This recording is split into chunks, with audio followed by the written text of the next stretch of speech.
जी अभी आवाज क्लियर है? ऑनलाइन अभी आवाज क्लियर है?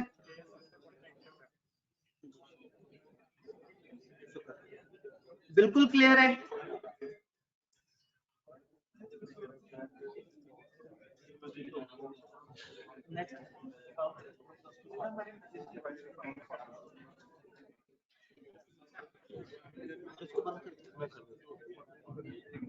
ये कनेक्ट नहीं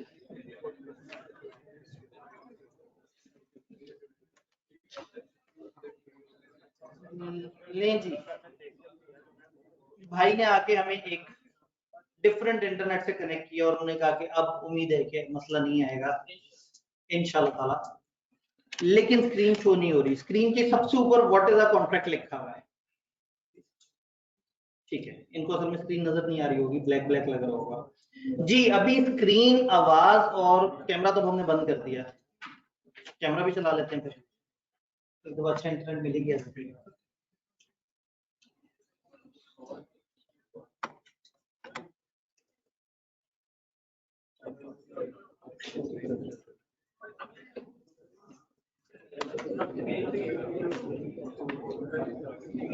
जी वही रिवायती सवाल, कैमरा, स्क्रीन और आवाज तीनों चीजें क्लियर है? ठीक है, ऑनलाइन वालों के भी दुखों का मुदावा हुआ। अब फिजिकल और लाइव स्ट्रीमिंग वालों से तो काफी बात हो गई, एक दफा जरा मैं ऑनलाइन वालों से भी बात कर लूं। जी सबसे पहले तो ऑनलाइन वाले हजरात, असल में हुआ ये कि आप लोग एडमिशन कराते गए उस बैच में जिसमें ऑनलाइन ओपन था ही नहीं, तो वो हादसाती तौर पे कुछ एडमिशन कर दिए इन्होंने और वो प्लेस भी सही से नहीं हुए थे, तो कल तक आपका कैंपस इनसाइट पे भी लिंक क्रिएट नहीं हुआ था। कल यहाँ पे मीटिंग भी क्रिएट नहीं हुई थी, तो मुझे जब पता लगा तो फिर हमने कोशिश की कि आप तक मैसेज पहुंचे, लेकिन आप लोग नहीं आ सके लाइव क्लास में। तो फिर बाद में आप लोगों को रिकॉर्डेड क्लास अपलोड करनी थी शाम तक, वो भी मेरे ख्याल में सुबह अपलोड हुई। और हमारे पास एक बहाना तो है कि वो व्हाट्सएप पूरी रात डाउन हुआ था, तो इस वजह से लेट हो गया कैंपस इनसाइट पे अपलोड करते हुए। तो अब जो है वो इंशाल्लाह आज से आपको हुकूक मिलने शुरू हो जाएंगे। सबसे पहले मैं फिर क्लैरिटी दे दूं कि मैं ऑनलाइन क्लास, इस वाली क्लास को क्यों नहीं रिले करना चाह रहा था, क्योंकि होता ये कि थ्योरी में बच्चे सिर्फ स्क्रीन नहीं देख रहे होते, उनको टीचर को भी देखना होता है, टीचर ने सामने बच्चों को देखना होता है, उनके चेहरे को देखना होता है, उस पर मायूसी नजर आती है, टीचर मजीद मोटिवेट हो जाता है, उसे समझ आ जाता है कि जो है ना अब काम कैसे चलेगा। तो न्यूमेरिकल में मामला जरा डिफरेंट होता है, क्योंकि उसमें सारे बच्चे बोर्ड की तरफ ध्यान होता है, कोई कोई कभी कभी टीचर की तरफ देख लेते हैं। तो इसलिए मैंने कहा था कि होता ही है कि ऑनलाइन वाले बच्चे बेचारे कहते हैं कि सर आप देख भी और लोगों की तरफ रहे हैं, आप हमारे मैसेज भी नहीं पढ़े।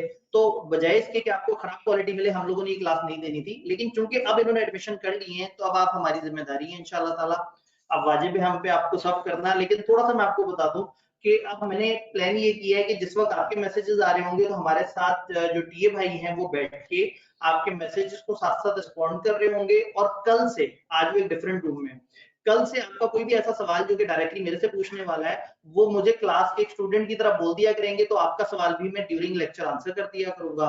व्हाट्सएप में तो आपको पता है कि आप लोगों ने बात आना नहीं है, वो तो पूरा दिन ही ओपन रहते हैं। मेरे ख्याल में फिजिकल बच्चे भी व्हाट्सएप में, फिजिकल वालों को तो नहीं होना चाहिए, लेकिन चले खैर।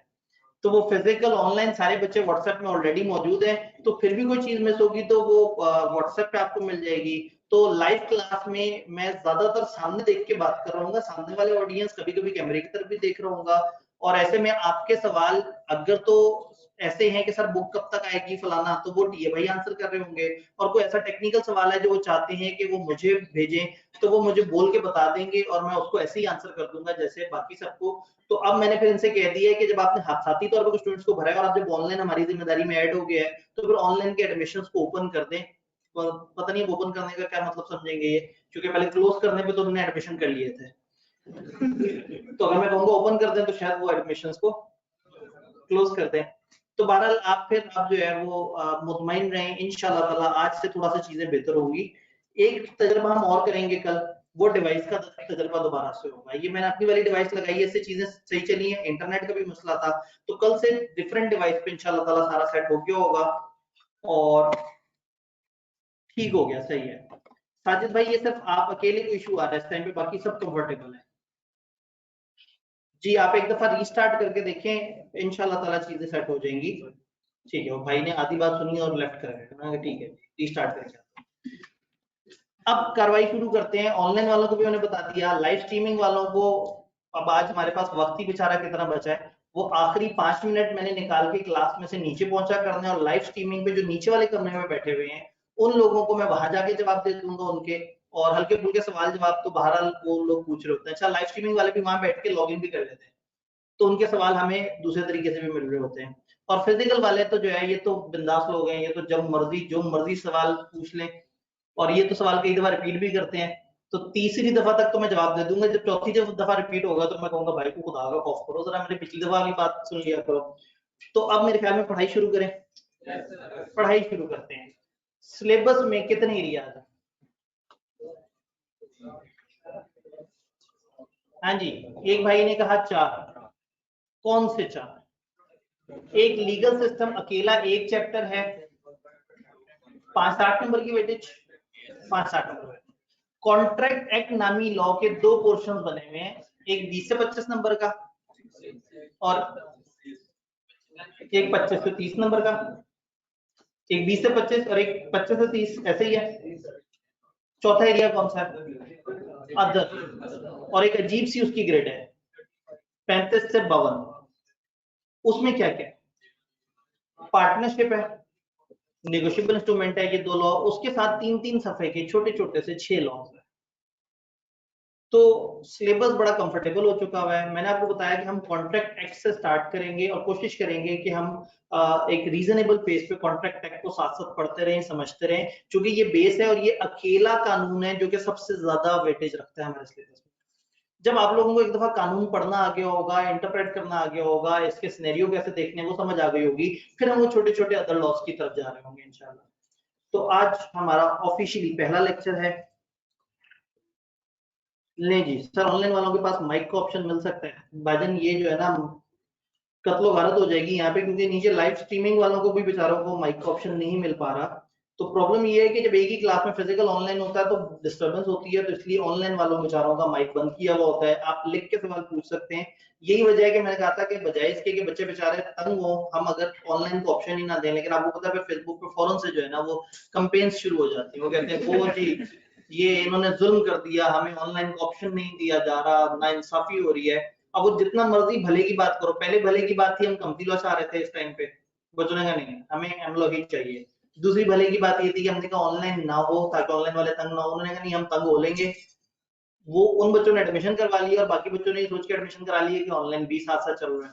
तो ये थ्योरी में ऑनलाइन साथ साथ थोड़ा सा डिस्टर्ब होता है, लेकिन हमारी कोशिश होगी कि हम साथ साथ मैसेज से ऑनलाइन वाले यूजर्स उनको साथ साथ एड्रेस कर सकें। लेकिन माइक की ऑप्शन जो है ना फिर बहुत मुश्किल हो जाता है, फिर वो कंट्रोल में नहीं आता, फिर 3 डब्बों की आवाजें भी, घर के मजीद शोर भी, सबके सब आ रहे होते हैं।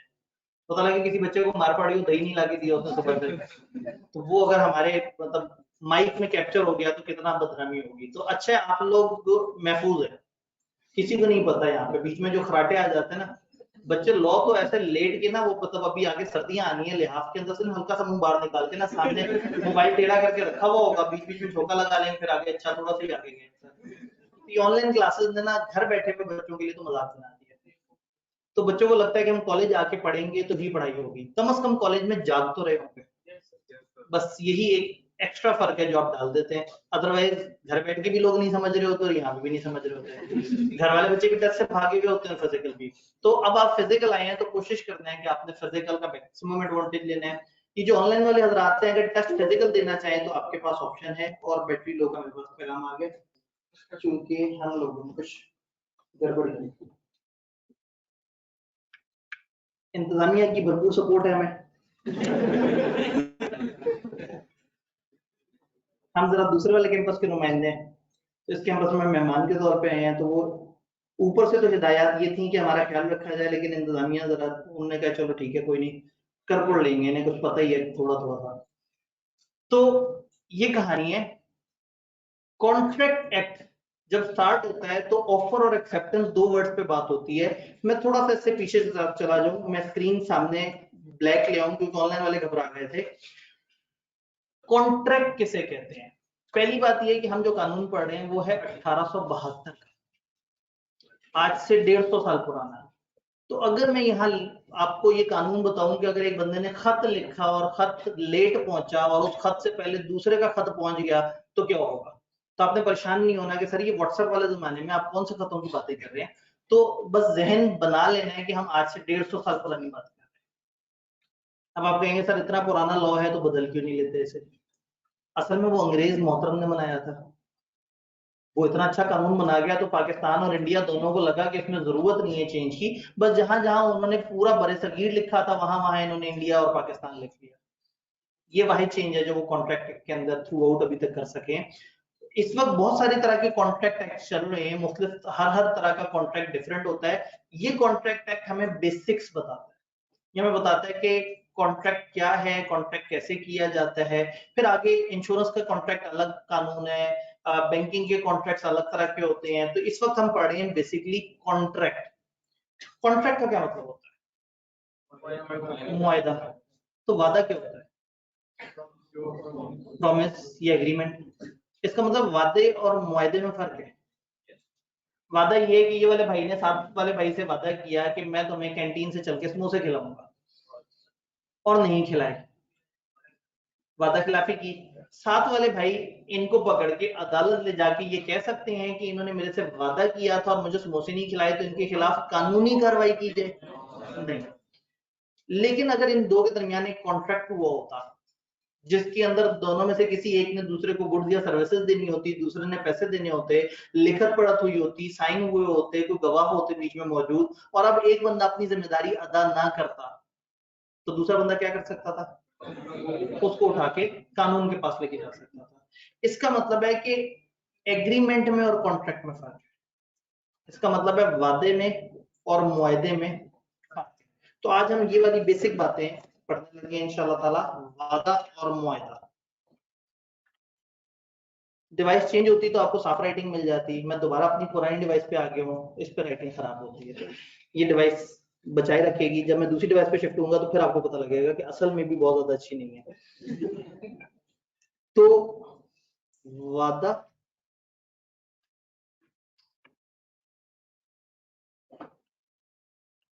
वादा और मुआयदा। वादे में ऐसा क्या ऐड करें कि वो मुआयदा बन जाए।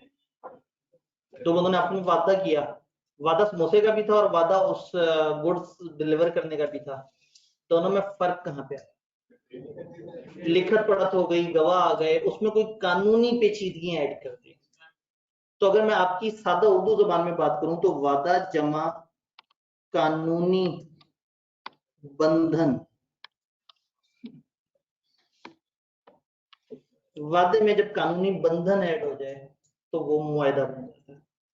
यानी कि एग्रीमेंट में जब लीगल बाइंडिंग ऐड हो जाए तो वो कॉन्ट्रैक्ट बन जाता है। एग्रीमेंट का मतलब है दो बंदे एक चीज को मान रहे हैं, एग्री कर रहे हैं, हाँ भाई मैंने समोसे खिलाने, हाँ जी मैंने समोसे खाने हैं। एक बंदे ने ऑफर दी, दूसरे ने एक्सेप्ट कर लिया, दोनों के दरमियान एग्रीमेंट हो गया। दोनों के दरमियान क्या हो गया? एग्रीमेंट हो गया, यानी कि वादा हो गया।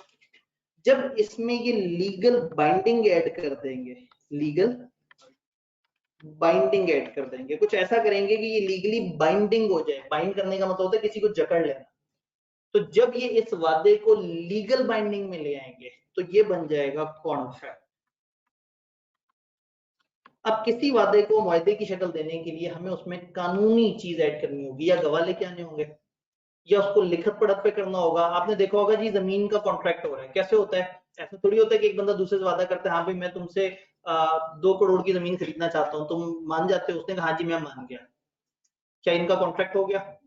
ये एग्री किया है इन्होंने, ये इनके दरमियान हुआ है एग्रीमेंट। उसके बाद क्या होगा? एक कागज होगा, एक स्टाम्प पेपर होगा, 4 साइन होंगे, कुछ गवाह होंगे, वो सारी एक ड्रामेबाजी होगी, जिसके बाद से ये कानून की नजर में इन दोनों के दरमियान किया गया वादा मुआहदा बन जाएगा। अब उस कागज की कानूनी हैसियत है, अब वो कॉन्ट्रैक्ट बन गया है। अब अगर एक बंदे ने पैसे देने थे और पैसे ना दे, एक बंदे ने जमीन देनी थी और जमीन ना दे, तो जिसने अपना सही से वादा पूरा नहीं किया उसको उठा के अदालत ले जा सकते हैं कि इस बंदे ने कॉन्ट्रैक्ट की खिलाफवर्जी की। यहां तक बात समझ आई? तो इसका मतलब ये है कि सबसे पहली चीज, कॉन्ट्रैक्ट किसे कहते हैं? कॉन्ट्रैक्ट एक ऐसे वादे को कहते हैं जिसमें लीगल बाइंडिंग ऐड हो जाए। वादा किसे कहते हैं? एग्रीमेंट किसे कहते हैं? एग्रीमेंट कहते हैं ऑफर प्लस एक्सेप्टेंस को, ऑफर प्लस एक्सेप्टेंस। चैप्टर 2 हमने स्टार्ट किया है और मुझे थोड़ी देर में शायद इसकी हैंडआउट्स यहाँ पे मिल जाएंगे। आखिरी खबरें आने तक तो यही था, अल्लाह करे यहाँ तक वो हैंडआउट्स आ जाए तो वो आप लोगों तक पहुंचाए जा सके। आपको किसी ने डिस्ट्रीब्यूट तो नहीं किए? बस पीछे पड़े हुए, ठीक है। तो वो अगर आप में से कोई मुझे यहाँ पे अगर दे सके,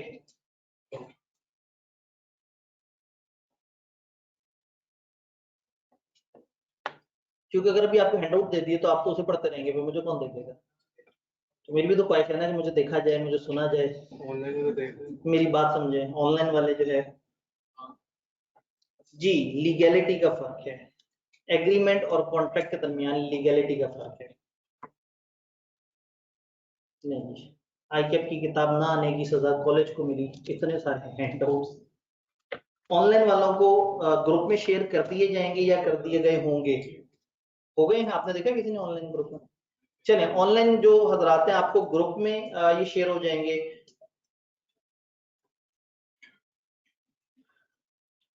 वेरी गुड, वेरी गुड, इंतहाई वेरी गुड, ठीक है। कैप 7 के हैंडआउट्स कैप 4 की तादाद से मल्टीप्लाई करके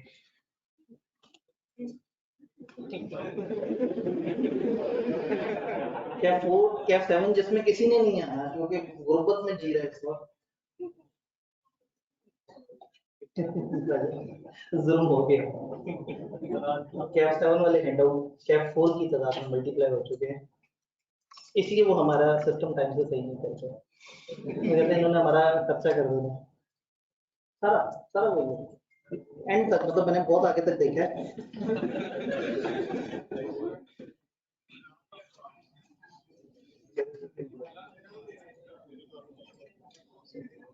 अल्लाह में कमती लॉ में इतने बच्चे थे, कमती लॉ जो बेचारा डूब गया। दूसरे कैंपस में तो ऑफर ही नहीं किया कमती लॉ, हमने कहा खामखा शर्मिंदगी होगी। इधर बच्चों ने शोर मचा दिया, कमती लॉ होना चाहिए, धोखा हो गया, नाइंसाफी हो गई, तो हमने एक छोटे से कमरे में चुपके से ऑफर कर दिया। और उसके भी वो जो गलती से होने वाले ऑनलाइन एडमिशन है वो मैं कल बंद कराएंगे। मैंने कहा भैया अब इसमें गलती नहीं करनी, इसको फिजिकल रहना। ठीक है जी, तो ये तो फिर इनके हैंडआउट फिर इन तक नहीं पहुंच सकेंगे गिवन टाइम में। ठीक है, आज फिर ग्रुप में शेयर कर देते हैं। आज जहाँ इतनी सारी मिसमैनेजमेंट तो वहाँ एक मिसमैनेजमेंट और सही। वैसे ये भाई ने पीछे से लाके दिए तो हो सकता है शायद वहाँ आसपास कोई दूसरा भी सेट रखा हो। एक ही सेट है ना बस, ये फिर कैफ 7 कैफ 4 में आ गया। वो कंफ्यूजन जो एडमिशन के टाइम से चल रही है कि ये कंपनी लॉ है या बी लॉ है, वो अभी बरकरार है। ठीक है जी, कोई हैंडआउट्स नहीं है, जो सामने लिखा है वो है, और जो सॉफ्ट में व्हाट्सएप ग्रुप में शेयर होगा। तो वादा जब कानूनी बंधन में बन जाता है तो वो मुआहदा बन जाता है। वादे का मतलब है एग्रीमेंट। एग्रीमेंट कहते हैं एक ऑफर और एक्सेप्टेंस को। जब हम कॉन्ट्रैक्ट पढ़ते हैं ना तो कॉन्ट्रैक्ट के कुछ एसेंशियल्स हैं। ये चैप्टर जब हम चैप्टर 2 स्टार्ट कर रहे होते हैं तो इसमें हल्का सा जिक्र होता है कि जी कॉन्ट्रैक्ट तब कॉन्ट्रैक्ट होगा जब उसमें एक अच्छी ऑफर हो, जब एक्सेप्टेंस हो, जब उसमें कोई मुआवजा वगैरह हो, कोई कंसिडरेशन हो। अभी मैं वो सारी बातें नहीं कर रहा, अभी मैं सिर्फ ये कह रहा हूँ कि एक ऑफर होती है और एक एक्सेप्टेंस। ऑफर का मतलब क्या होता है? पेशकश। एक्सेप्टेंस का क्या मतलब होता है? रजामंदी, कबूली। इसका मतलब है जब कोई पेशकश करे और दूसरा बंदा उसको मान जाए, तो दोनों के दरमियान जो तय पाया वो एग्रीमेंट। मैं कोशिश कर रहा हूँ कि मैं उर्दू और इंग्लिश को साथ लेके चलूं और आहिस्ता आहिस्ता फिर हम इंग्लिश पे शिफ्ट होते चले जाएंगे। हम पढ़ते हुए कोशिश करेंगे थोड़ा सा उर्दू में समझें और फिर मैं आपको किताब से दिखा रहा हूँ जो इंग्लिश में हैंडआउट्स हैं। तो अब हमें एक बात समझ आ गई कि एक ऑफर आएगी, एक बंदा दूसरे को कहेगा हाँ भाई मैं चाहता हूँ कि मैं तुम्हें ये चीज डिलीवर करूँ इतने पैसों। दूसरा कहेगा हाँ जी मैं मान गया, सही है, ओके डन कर लेते हैं। फिर ये क्या करेंगे, ये आपस में कोई लिखत पढ़त करेंगे, या तो ये लिख के करेंगे, या अगर ये जबानी भी कर रहे हैं तो फिर कुछ गवाह बीच में ले आएंगे ताकि दोनों के दरमियान एक कानूनी पॉइंट ऐड हो जाए। तो ये तीनों चीजें मिलके बन जाएगा कॉन्ट्रैक्ट। तो कॉन्ट्रैक्ट अगर आपसे कोई पूछे कौन है तो आप कह सकते हैं एग्रीमेंट में अगर लीगल बाइंडिंग ऐड कर दें तो कॉन्ट्रैक्ट बन जाता है। इसमें एक और वर्ड कंसिडरेशन भी आता है लेकिन मैं अभी उसका तस्करा नहीं कर रहा, थोड़ा सा आगे जाएंगे उस पर बात करेंगे। तो agreement plus legal consideration is equal to legal binding is equal to contract. और एग्रीमेंट का मतलब क्या है? ऑफर। कॉन्ट्रैक्ट बनाते हुए आपको ऑफर एक्सेप्टेंस के साथ कुछ और चीजें भी चाहिए, लीगली वैलिड भी होना चाहिए, कोई डाउट भी नहीं होना चाहिए उसमें। उसमें पार्टीज होशो हवास में डील कर रही हो, किसी ने किसी को बेजा दबाव में ना लेके आया हुआ हो। बहुत सारी चीजें हैं जो एसेंशियल है, समझ रहे? एक कॉन्ट्रैक्ट को कॉन्ट्रैक्ट बनने के लिए कुछ जरूरत है एसेंशियल्स की, कुछ ऐसी चीजें जो लाजमी है, वो कहलाते हैं एसेंशियल्स ऑफ कॉन्ट्रैक्ट एक्ट। उन एसेंशियल में से जो हम पहला चैप्टर पढ़ रहे हैं यानी कि चैप्टर नंबर 2 वो है ऑफर एंड एक्सेप्टेंस। आगे जाके पढ़ेंगे कंसिडरेशन मुआवजा, उसके क्या रूल्स हैं, फिर पढ़ेंगे लीगैलिटी के क्या रूल्स हैं, फिर पढ़ेंगे फ्री माइंड के क्या रूल्स हैं, फिर पढ़ेंगे कौन कौन कॉन्ट्रैक्ट कर सकता है कौन नहीं कर सकता। लेकिन जो अब हमारा सबसे पहला टारगेट है वो ये है कि ऑफर क्या होती है और एक्सेप्टेंस क्या होती है। ऑफर किसे कहते हैं, एक्सेप्टेंस किसे कहते हैं? ऑफर कहते हैं पेशकश को। एक बंदे ने दूसरे से कहा भाई मैं चाहता हूं कि मैं तुम्हें 2 किलो ये चीज सप्लाई करूं, क्या तुम मुझे इतने रुपए दोगे? अगर दूसरा बाइनी ही वैसे ही मान ले कि हाँ भाई जो तुमने कहा है मैं बिल्कुल मनोअन कबूल करता हूं, तो वो बन जाएगा एक्सेप्टेंस। ऑफर के ऊपर हम 2 दिन तक बात करते रहेंगे, फिर इंशाल्लाह ताला हम एक्सेप्टेंस के ऊपर बात कर रहे होंगे कि क्या है और किस तरह से। अभी तक वर्ड ऑफर आपको समझ आ रहा है? ऑफर का मतलब जब किसी एक बंदे ने किसी दूसरे बंदे को एक पेशकश की। फॉर एग्जाम्पल मेरी एग्जाम्पल में हम कह देते हैं ए ने कहा कि मैं आपको 2 kg का माल सप्लाई करता हूं। एक काम करते हैं, सर्दियां करीब है, ऑरेंजेस की एग्जांपल ले लेते हैं। इसने कहा जी मैं आपको 2 kg ऑरेंजेस दूंगा अगर आप मुझे 100 रुपए देंगे। ए ने बी से कहा मैं आपको 2 kg ऑरेंजेस दूंगा अगर आप मुझे 100 रुपए दें। ये ए की तरफ से बी को क्या कराई गई है? ये है ऑफर। ए ने बी को ऑफर कराई है। अगर बी भी कह दे कि हाँ ठीक है ये 100 रुपए में मुझे ये 2 kg ऑरेंजेस कबूल है, मुझे सही लग रहा है, ओके बात अच्छी है, तो ये बन जाएगी एक्सेप्टेंस। तो ऑफर का मतलब है जब एक बंदा दूसरे को इस इरादे से कुछ कहे कि यार ये बात मान लो। इसकी इंग्लिश करेंगे तो मुश्किल हो जाएगा, बनाने की कोशिश करें इंग्लिश। ऑफर का क्या कैसे डिफाइन करेंगे? देखिए पहले उर्दू सुन लें। जब एक बंदा दूसरे को इस इरादे से कोई बात करे कि दूसरा बंदा इसकी बात मान ले। अब इसकी अंग्रेजी करते हैं।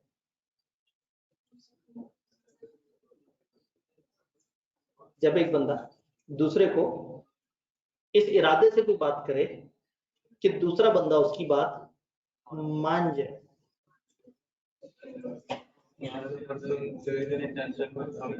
When a person says something to another with an intention that the other person agree to it, he accept it, then ये ऑफर बन जाएगी। तो अब ऐसे में कुछ जगह पे लॉ ऐसा आएगा जहां हम अपनी इंग्लिश लिख सकेंगे, कुछ ऐसी जगह आएगी जहां हमें एक ऑफिशियल डेफिनेशन नजर आएगी और हमें फिर उसी की अल्फाज फॉलो करने। तो जब भी कोई डेफिनेशन आए तो हमने समझना अपने अल्फाज में, लेकिन याद उसको किताब की लैंग्वेज में। तो अभी तक आप लोग सही समझे, ऑफर का मतलब जब एक बंदा दूसरे को इस इरादे से पेशकश करता है कि दूसरा बंदा उसकी बात मान जाए तो ये ऑफर कहलाती है। अब एक ऑफर वैलिड कब होगा? ऑफर में क्या क्या चीजें हों तो हम कानूनी तौर पर उसे वैलिड मानेंगे। अब ये वकीलों वाला पेपर है। बिजनेस लॉ में हम वकालत कर रहे हैं, हम एक एक लफ्ज की गहराई में उतरेंगे। जी ऑफर को ऑफर कब कहेंगे? ऑफर दो बंदों के दरमियान होगी तो ऑफर कहेंगे, अगर दो से कम बंदे होंगे तो वो ऑफर नहीं होगी। दो से कम कितने बंदे होते हैं? एक। यानी एक बंदा अपने आप को कहे हाँ भाई समोसे खाने चल रहे हैं, और खुद ही कहते हैं हाँ वाकई बात तो बड़ी मजे की थी, तो ना ये ऑफर है ना ये एक्सेप्टेंस। ऑफर के लिए कम से कम दो बंदे होने चाहिए। तो ऑफर की एसेंशियल्स पढ़ना शुरू करते हैं। आज हमारा टाइम थोड़ा सा डिस्टर्ब हुआ, थोड़ा, हाँ थोड़ा सा ही। आपको क्या लग रहा है मैंने बहुत ज्यादा पढ़ाना था? पहला पहला दिन है, हमने मतलब हल्का हल्का सा आहिस्ता आहिस्ता, सबसे जल्दी सिलेबस खत्म करना है ना, तो आहिस्ता चलेंगे, नहीं तो बहुत जल्दी खत्म हो जाएगा। वैलिड ऑफर की एसेंशियल्स। एक ऑफर को कब ऑफर कहा जाए? जब उसमें दो बंदे मौजूद हो। एक बंदा ऑफर दे रहा हो और दूसरा बंदा जिसको ऑफर दी जा रही हो, सब्जेक्ट और ऑब्जेक्ट। ऑफर देने वाले को ऑफरर कहेंगे, ओ आर लगा देंगे यहाँ पे ऑफर, और जिसको ऑफर दी जा रही है ऑफरी। इंग्लिश लैंग्वेज में आपने ये ओ आर और डबल ई का बहुत जगह इस्तेमाल देखा होगा। एम्प्लॉयर एम्प्लॉय, एम्प्लॉयमेंट देने वाला एम्प्लॉयर, जिसको मिल रही है एम्प्लॉय। और कोई जगह जो आपको याद आ रही हो? लेसर लेसी, अकाउंटिंग के अंदर आप देखते हैं। Trainer trainee, mentor mentee. हाँ जी,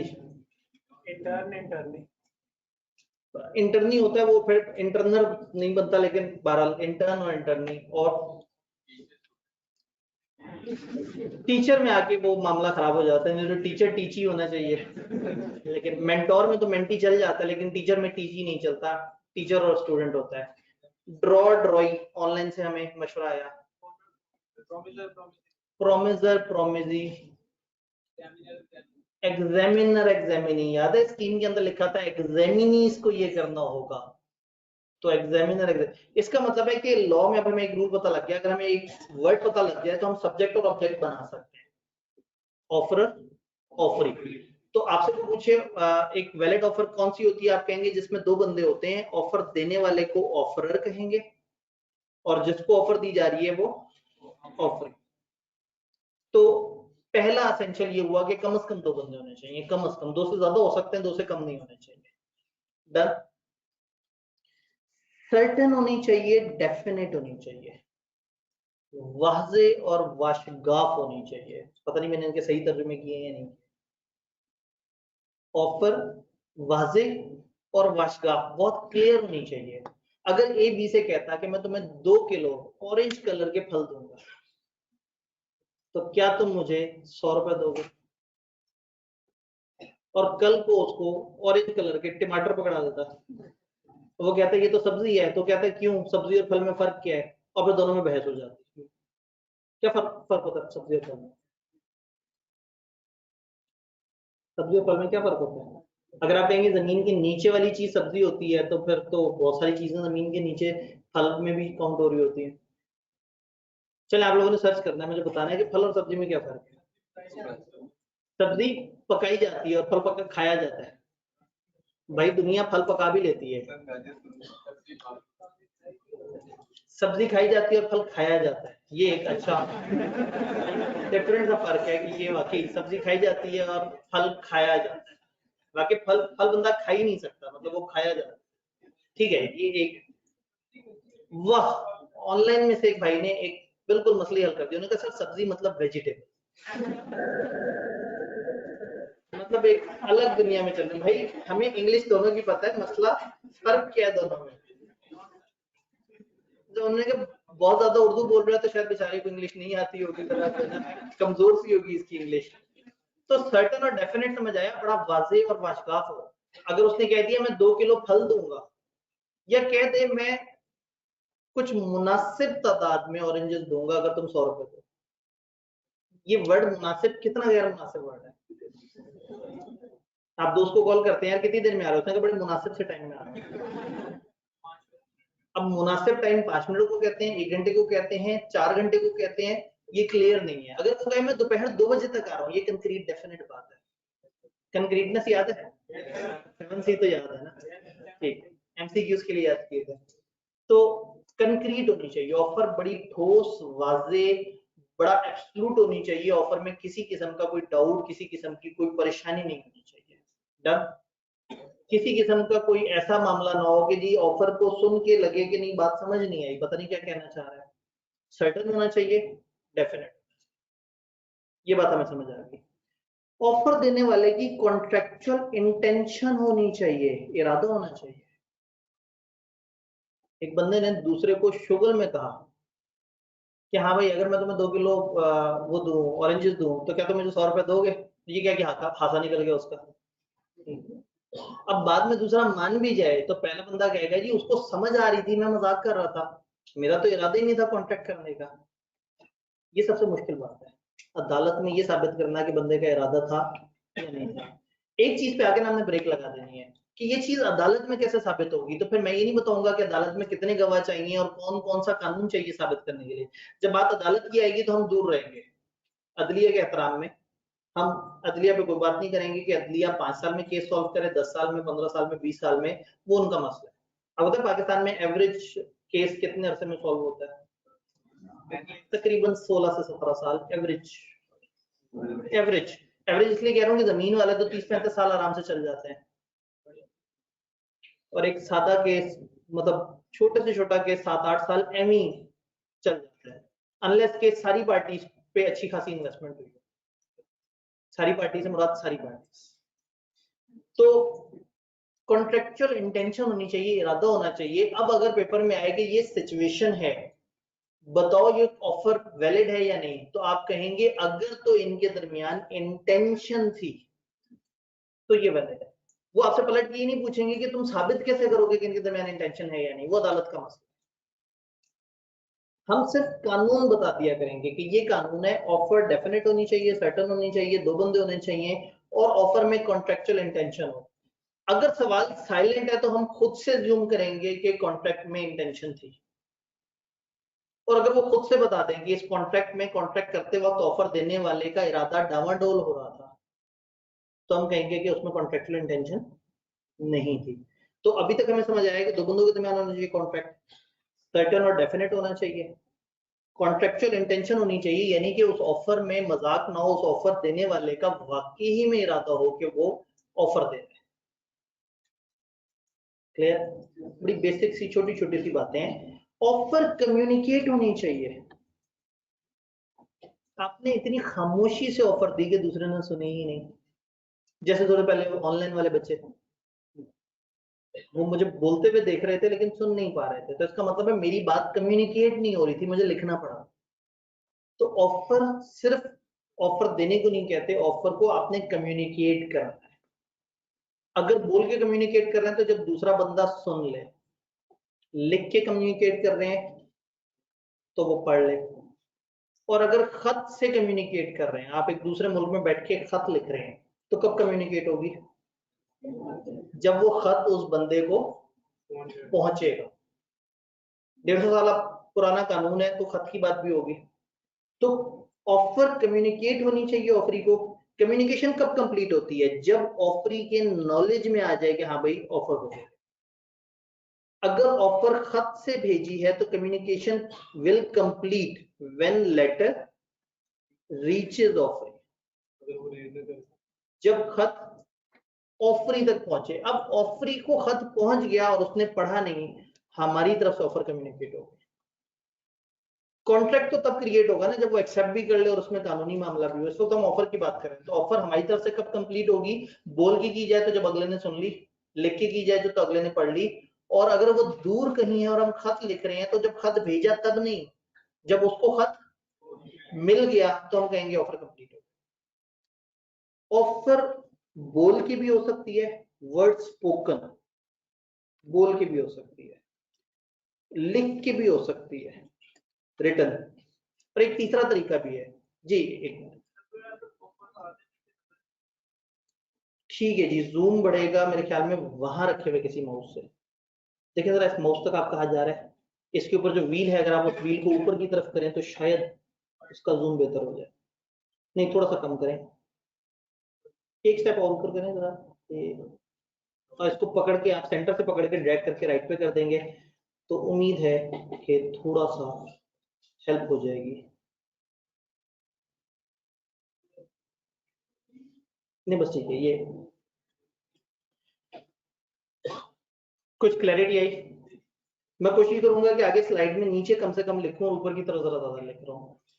ऑफर बोल के हो सकती है, ऑफर लिख के हो सकती है, एक तीसरी चीज भी है, ऑफर एक्शन के थ्रू भी हो सकती है, थ्रू कंडक्ट ऑफ पर्सन। एक बस स्टॉप पे आप खड़े हुए हैं और एक बस वाले ने बस आपके पास आके रोकी, बोला कुछ नहीं, लिखा कुछ नहीं, उसका आपके पास बस रोकने का क्या मतलब है? वो आपको ऑफर दे रहा है, आ जाओ तुम्हें आगे ले चलता हूँ, पैसे देते हैं। अगर तो वो रूट की बस है और उसका डेफिनेट टिकट है तो उसकी तरफ से तकरीबन ये क्लियर कट ऑफर है। तो ये चीज जो उसने बोल के नहीं की, लिख के नहीं की, थ्रू एक्शंस की, इसको हम कहते हैं इम्प्लाइड। तो ऑफर ओरल हो सकती है, मैं ऊपर लिख देता हूँ, ऑफर ओरल हो सकती है बोल के, रिटर्न हो सकती है लिख के, और इम्प्लाइड हो सकती है। इम्प्लाइड का मतलब है जो समझी जाएगी, अगर मैं लिख गया सही से, समझी जाएगी जी।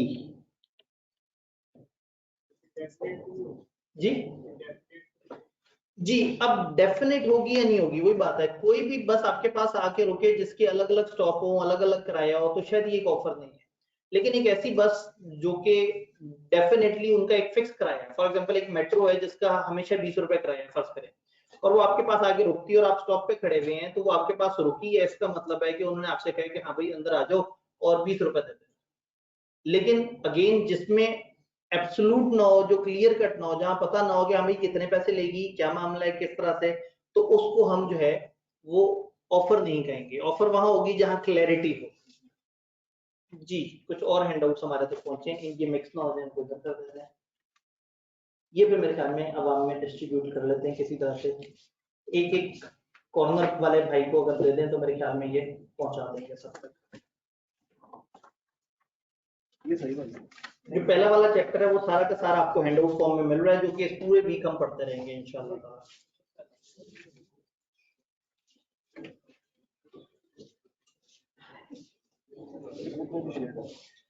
जी,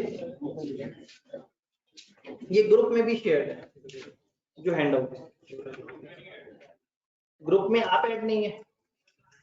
हमें इंतजामिया ने आप लोगों के जो नंबर दिए उन नंबर्स को तो हमने ऐड किया। अब अगर आपने अपने इंतजामिया को अपना वो नंबर नहीं दिया जो व्हाट्सएप पे है तो फिर गड़बड़ हुई होगी। फिर उसका क्या तरीका है? नीचे मुबीन साहब होंगे कोऑर्डिनेशन में, आपने उनसे कहना है कि जी मुझे ग्रुप में ऐड कर दिया जाए। हमने एक गो में ग्रुप में सारों को ऐड कर दिया, लेकिन जो जिनका व्हाट्सएप नंबर चेंज है या जो बाद में आ रहे हैं, तो नीचे कोऑर्डिनेशन में मुबीन साहब से आपने कहना है कि मुझे बीलो वाली इस क्लास में ऐड करते हैं, जो फिजिकल वाली क्लास जी। और ऑनलाइन वाले हजरात ये किससे रब्ता करेंगे? ठीक है, ऑनलाइन वाले हजरात आपको नंबर शेयर हो जाएगा। वैसे भी क्लास का टाइम तकरीबन खत्म हो गया है, आज मैं नीचे वालों के पास नहीं आ सकूंगा क्योंकि आज हमने पढ़ाई थोड़ा सा है, तो कल से मैं 5 मिनट पहले खत्म करके नीचे लाइव स्ट्रीमिंग वालों के पास आके आपके सवाल ले लिया करूंगा।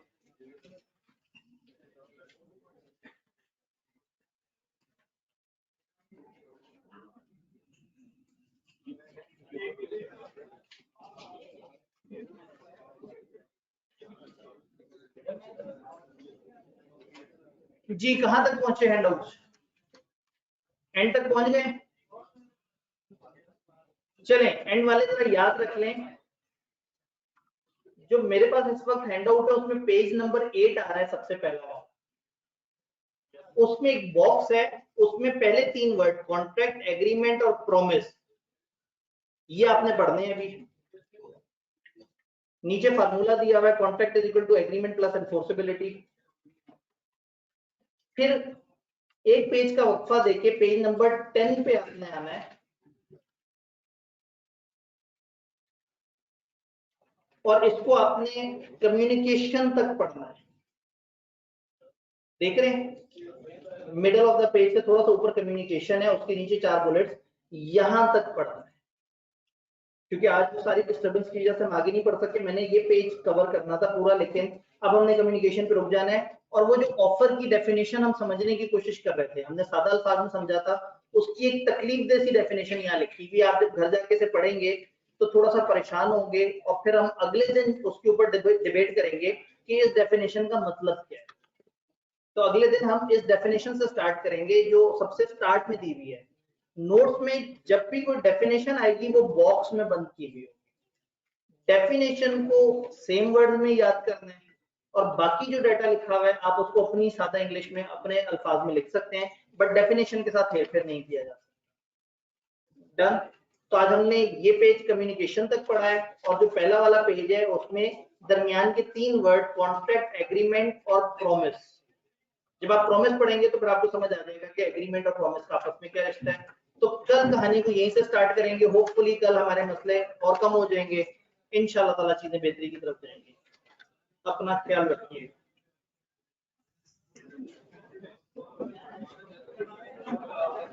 जी हैंडआउट बुक में भी अवेलेबल होंगे, ये हैंडआउट जितने भी हैं जो कैजुअल है वो सारा बुक वाला है, और आप लोगों को तो बुक भी मिल जानी है जब आएगी, अभी तो आईकेएम की किताब नहीं आई, फ्री मिलेगी इस कैंपस वालों में।